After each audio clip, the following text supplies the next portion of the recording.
Okay, so welcome back, and here we are again. So I had a little practice. Well, I'll tell you about it later. Let's have a little word with Henry first. Yes, Commander? Bastard no longer am I. Seemed hardly proper to call you by that particular pet name on what was somewhat of an official occasion. But don't worry, I may still slip up once or twice, even though my respect for you is in fact growing. You've got a knack for bloody brutal battle, and Faint-Heart never won fair victory. The problem is, I don't think I've won a battle yet, but this guy's very abrasive. We already talked to this woman, haven't we? Treat me mean, I'm pretty sure we've already had this conversation. What would you inquire of me, Commander? Yeah, we definitely already had these conversations. Oh, well, we'll talk to this guy. I don't think we talked to him yet. Used to, you know, to call you Commander. Verily, I was rather opposed to the notion. But Maxos, in his infinite wisdom, insisted we up the level of common courtesy toward you. Commoner would have done. Commander, though, it shall be. This guy is incredibly pompous. You like to talk down to people, don't you? As much as it is in the eagle's nature to look down upon the world in hunt of lesser creatures, it is my genius that makes me soar high above all others. Lesser creatures indeed. At the lone top do I reside, but I would have it no other way. Those who do not understand, all but everyone, calls me a loner, thinking the word to be a pejorative. But it is on the contrary glorious to live in sweet isolation when all around you non-lizards, that is to say, inferiors, skitter and crawl like vermin. So not only is this guy incredibly racist, he's a bastard, really. So. And when I do have contact with those I loathe, inevitably I talk down to them as it is impossible to communicate on a level of equality when there is none to be had. I'm not sure I like this guy. We won't rely on him then. Scarlet seems okay. This woman's a complete feminist. Henry! I can accept Henry. Anyway, let's go to the engineering bay and talk to Groomio. What's up, Groom? It's wondrous, my lord. Wondrous. The Raven, she speaks to me in my dreams. She tells me... I'm not sure why you're talking to the ship, but why? Well, sure. She does, my lord. A soft voice sings inside my head. But only when I'm in the land of eyes shut and mind at rest. There, she guides me to glory. Shows me things not even wizards could dream of. Not sure about that, but sure, whatever you say, Grumio. So it turns out imps sleep. Who knew? Well, my lord, when your good father and Maxos first started to conquer the world with their fancy machines, we imps were mesmerised. None of us cared if we were being drafted into a strange warlord's empire, for if those were the weapons he wielded, we were all ready to welcome him with open arms. By golly, were we ever. Steam-driven giants on land, on sea, even in air. Oh, the ecstasy. Such wonders, such ingenuity, and jeepers, what cannons. Ever since then, some 30 years hence, us imps have dedicated our existence to the advancement of these delightful machines. Now, before those blessed days arrived, people regarded us as eccentric gnomes taken to experimenting with flame, gas and liquid like so many charlatan alchemists. But those days are over. We are scientists now, famed and fortuitous. The truth be told, though, we've never quite given up our love for all things combustible. Rather on the contrary. Not that you mind, do you, my lord? That's more like what I'd expect from an imp. I would definitely class an imp as a kind of mix mash of gnomes. You know, imps are kind of more fiery, more devilish, I feel, and gnomes are kind of more of the inventor ones. But in this game, we have imps who are kind of the inventor people, which is odd, I suppose. And you would think, oh, maybe gnomes don't exist, but he seemed to mention gnomes, so maybe they do. Anyhow, I have 16 research points, so I should probably look into doing something. I did get... oh, I don't know. I haven't actually got ironclad. Maybe I should just buy all the stuff. I mean, it's not the worst thing in the world, probably. Just buy everything. Grenaders, anything... yeah, increases their attack range, pretty damn useful. Not that I plan on doing any of the battles myself, because... well, I had a little go of the skirmish matches, and I worked out that I am absolutely useless at them and lose everything. So we're just going to let the commanders kind of work out their own fights, I think. So where were we? It looks like we were preparing to invade this. I guess we can just do that then. If I stick everything in there, hopefully we'll win out. If not, then I guess I'll, you know, go back on my turn. With a 57% chance of winning. We'll go with it. Oh, but they can create things, can't they? Yeah, okay, that's probably not a good idea. Especially if I'm, you know, I can't win an RTS battle. I would do it, but I feel as though if I go into here, they're gonna create some more units and then just rape me. And then I have cards to help me out, I think. Yeah, I do have some cards to help me out, but even with them, I'm not sure that's gonna help. So what I will do is I will strengthen my units down here. I have 9 gold. I'm really poor, aren't I? Okay, shamans are pretty useless. Troopers are okay. We'll get a grenader. And I guess I better defend this place.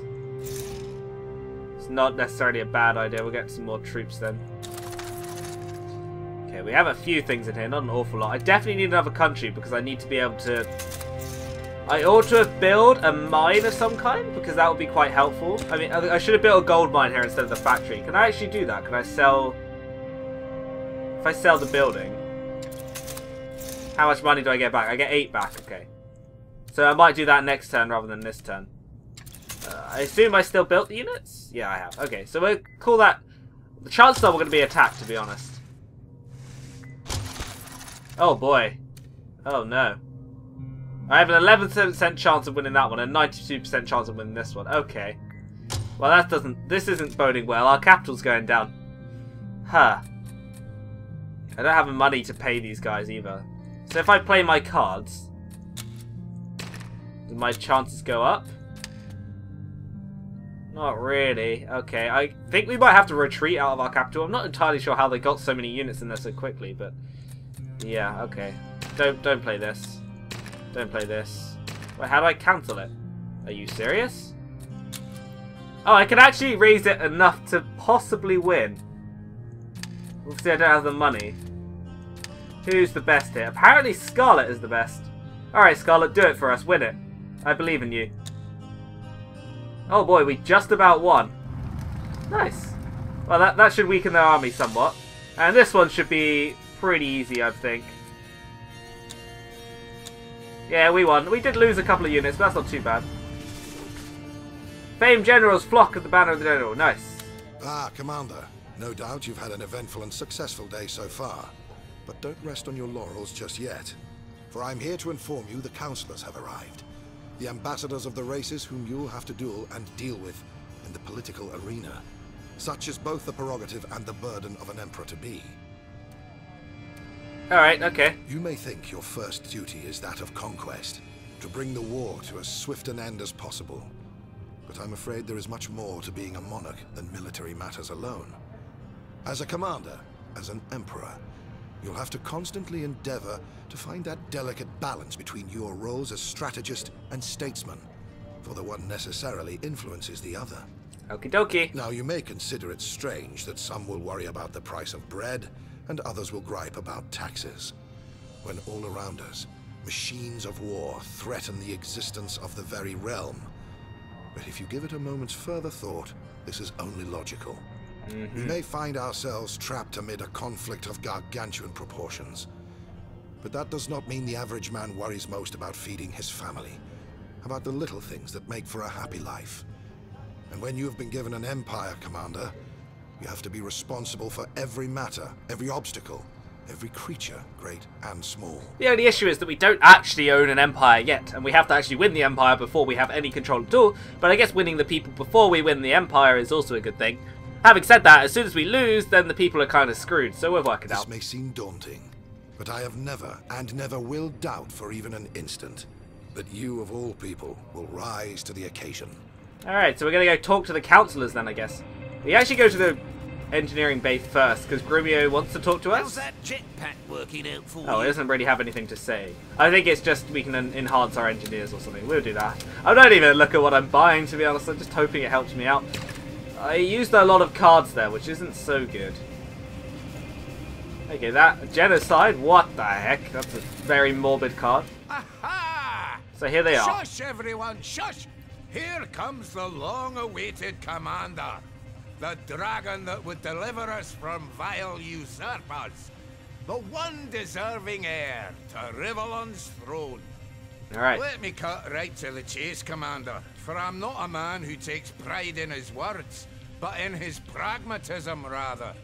The entire realm is under siege, and the free peoples left need a strong leader. One who inspires. I love how the dwarves are kind of, you know... You see, there may be a war going on, Commander, but that doesn't mean you don't have a realm to rule. Oftentimes, political concerns will take precedence over military ones, no matter how trivial they may sometimes seem in these dark times. I wonder if this is the jib at Scottish people. They're just not good enough. They're dwarves, Scots. As much as possible, where your rule has been established, everyday life must continue like it would in times of peace, and everyday life concerns itself with everyday worries. The people will look to you for guidance in these matters. I'd expect no less. We, as their representatives, have witnessed your triumphs with mounting awe, and have agreed you are to be the one, the hero, who shall both restore the kingdom and recommence the workings of government. I therefore declare you Emperor. Long live the Emperor! Apparently that was incredibly easy. Now I'm the Emperor. Hooray for me! Long live the Emperor! Alright, from now on, these councils will bring before you various political problems. If you do not make a decision, the majority vote will always carry the motion. Alright, so we have the undead person called Yorick. Very League of Legends-esque. Oberon, the elf, I assume. The dwarf, Sir Felstaff Silverlane. We have Prospera, the lizard person, I suppose. And I guess this guy's an imp. It looks very dwarf-esque. Maybe there aren't dwarfs then. I'm gnomes even. Praised now that we have found our champion and our emperor. This is a guy. May the fire of the dragon obliterate every heretic in its way. May the light of the gods illuminate your soul. You hold the gods in good and high regard, it seems. The highest. We are the chosen of the seven, Commander. We are those that have known death, have walked its black shores, but then have been restored to life. You think you are alive now, Commander, but you are not. You are but in the phase of flesh. Yet if you are devout and sweat in service of the seven, you too, after the Dark Mother has lulled you to sleep, may be plucked from the dales of shadow and given the perpetuity of the bone. Do well by the gods, Commander, and you'll do well by us, as well as all in the realm. We have many proposals to that effect, which I will bring before you in due time. So say I, Yorick, humble servant of the Seven. Alright, so the undead, who I guess they're humans? I'm not sure. They may be humans that have died. We're representing the humans, aren't we? So let's talk to the elves. To meet you, Commander. I am Oberon, envoy of the elves, ambassador of the beasts, spokesman of plants. Here in the hope that our new emperor will treat majestic Rivellon with the reverence she deserves, even in these times of frightful war. Alright, so the elves seem to be interested in the nature side of things. The undead seem to be kind of more religious. Well, Commander, if elves were the only race to have become what they misnomer civilized, this globe and all upon it would exist in a paradise of such perfection, the gods need not create for us a heaven. Such, alas, is the fiction, not the reality. And also, you're stuck up your own ass, aren't you? Others, less scrupulous in the handling of natural beauty, have risen to prominence. They hack and mine, blast, drain, and usurp. As much as we can, we condemn and attempt to stop their misguided endeavors. We are the Green Mothers, unwavering paladins, and it is our fondest desire you, Commander, will join our ranks. I see. Defend nature, and defend the little man, for they will in turn defend you. A happy people, one with the wilds, will fight for its country with redoubled zeal. To that effect, I hope we'll have your backing. Okay, when he says the little man, I wonder if he's talking about the dwarves. That's pretty rude, isn't it? Isn't this a world gone topsy-turvy? I've declared you Emperor, and you don't even know my name. Sir Falstaff Silvervein, Commander. Born and bred neath the Emerald Mountains. There. Now that we've been acquainted, I do declare it's time for a beer. Alright, typical dwarves. I'm proud of folk you'll ne'er meet, Commander. nor a more robust one. Best allies an aspiring king can have, for our love of gold and all things precious is legendary. And gold is what an emperor needs, if it be conquest that takes his fancy. So listen when I give advice, for your economy will prosper by it. I really feel like he could do with a monocle. He looks like that kind of guy. Liquid gold, of course, is another of our pride. Oh, don't talk about Yes, freaking alcohol. what? Freaking dwarves. Do I really want to By talk the to all these people? I powers guess so. vested in me by the great lizard lords, I, Prosper, endorse your newfound emperorship. Sorely we are in need of a dragon commander. She doesn't seem particularly happy to call me emperor, but okay. We are not a people that make great demands, Commander. We simply hold many a thing dear without succumbing to the excess of it. The dwarves revere their gold to such an extent it becomes a fetish. Elves abide so strictly by nature they become her slaves. We like gold, for it is an economical mast. We like nature, for she sustains us. Yet none of the two we idolize. I quite like the lizard. Reason and She's liberty, reasonable. those are our bywords. Territories we defend valiantly. Territories, alas, easily encroached upon, for emperors tend to curtail them. Our ideal is therefore not a monarchy, but a republic. Think on that, Commander, as you pursue the throne. Yeah, that seems particularly reasonable to me. Anyway, By Grumio's gadgets, it's a pleasure indeed to shake hands with you, Commander. Your technician is my nephew, don't you know? And I am Trunculo Shortfuse, son of Trunculo Even Shorter Fuse. Praised be the dragon! Trunculo even shorter fuse, are you sure? Ha! You want gizmos? You want imps. You want the unthinkable? You want imps. You want great, big, loud, bright fire explosions? Lords above, it's imps you want. We live for all that is new and shiny. That sounds good to me. The old, we blow it up. The new, we study it for a while before we blow it up.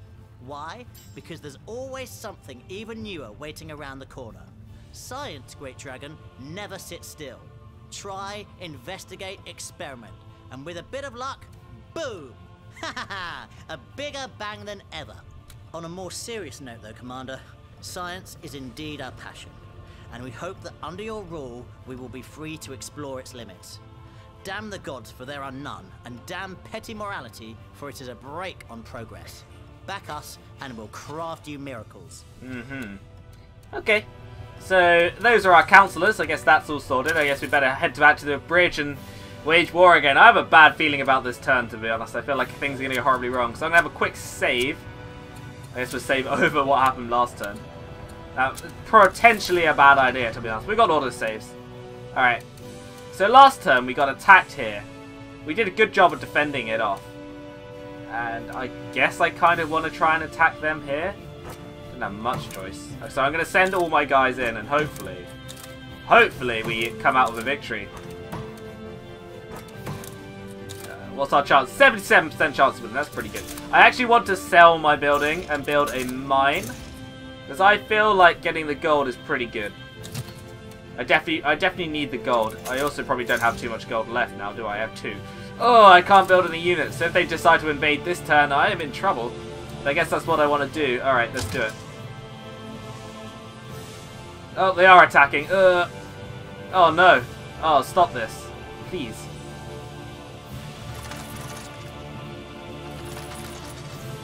We simply didn't... I believe I didn't pick up enough countries early enough. I think I made a criminal mistake by not doing that. Alright, we have a 70% chance of winning this one.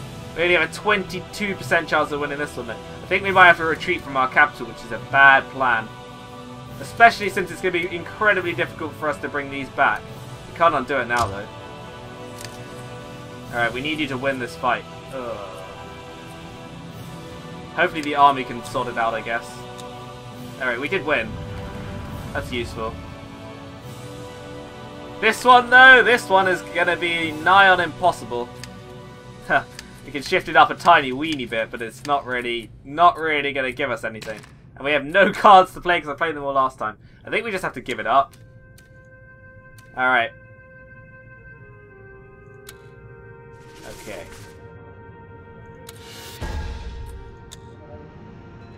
Well, this could be bad. What a sorry excuse for a general Henry is. Drunk as a dwarf again, going on and on about his lost arm. The more liquor disappears down his throat, the more he can still feel it. Wish he had a phantom tongue instead of a phantom limb. The place would be so much quieter. Aha. Right, well, I actually think I need to sort this out, but I do need to talk to them as well. So we will call it a day there. Thank you very much for joining me. I'm not entirely sure if we're screwed or not, but we may well be. Till next time then, good night.